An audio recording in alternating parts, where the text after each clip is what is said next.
ഡയബറ്റീസും സ്ട്രെസ്സും തമ്മിൽ എന്തെങ്കിലും ബന്ധമുണ്ടോ എന്ന് ചോദിച്ചിട്ടില്ലായിരുന്നു. പലരും ഒപ്പിയിൽ വന്ന് പറയുന്ന ഒരു കംപ്ലയിൻ്റാണ്, ഭക്ഷണത്തിലെല്ലാം ഞാൻ ഒരുപാട് കൺട്രോൾ ചെയ്യുന്നുണ്ട്, പക്ഷേ എൻ്റെ ഡയബറ്റീസ് കുറയുന്നില്ല ഡോക്ടർ എന്ന് പറഞ്ഞിട്ട് ഒരുപാട് പേര് കംപ്ലയിൻറ്റ് പറയുന്ന ഒരു കാര്യമാണ്. പക്ഷേ ഇന്നത്തെ ഈ ഒരു ജനറേഷനിൽ സ്ട്രെസ്സ് ഒരുപാട് പേർക്കുണ്ട് അല്ലേ. സ്ട്രെസ്സ് കൂടുതൽ, അത് ഫിസിക്കലായിട്ടുള്ള സ്ട്രെസ്സും ആവാം, ഇമോഷണൽ ആയിട്ടുള്ള സ്ട്രെസ്സും ആവാം.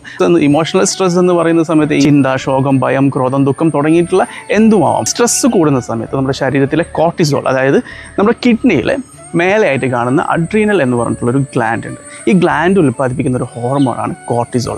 ഈ കോർട്ടിസോൾ നമ്മുടെ ശരീരത്തിൽ ഉൽപ്പാദനം കൂടുകയും അതിൻ്റെ ഭാഗമായി നമ്മുടെ ലിവറിൽ സ്റ്റോർ ചെയ്ത് വെച്ചിട്ടുള്ള ഗ്ലൂക്കോസിനെ അത് ബ്ലഡിലേക്ക് കൊണ്ടുവരികയും ചെയ്യും. അങ്ങനെ അതുമാത്രമല്ല, നമ്മളെ ഇൻസുലിൻ്റെ പ്രൊഡക്ഷൻ ചെറിയ രീതിയിലൊന്ന് മന്ദീകരിക്കുകയും ചെയ്യും. ഇങ്ങനെ ഉണ്ടാകുന്ന സാഹചര്യത്തിൽ ബ്ലഡിലുള്ള ഗ്ലൂക്കോസിൻ്റെ അളവ് അമിതമായിട്ട് കാണാറുണ്ട്. അപ്പോൾ ഈ ക്രോണിക് ആയിട്ടുള്ള സ്ട്രെസ്സുള്ള ആൾക്കാരിൽ നമ്മൾ എന്ത് ചെയ്തു കഴിഞ്ഞാൽ, മീൻസ് ഭക്ഷണത്തിൽ കൺട്രോൾ ചെയ്ത്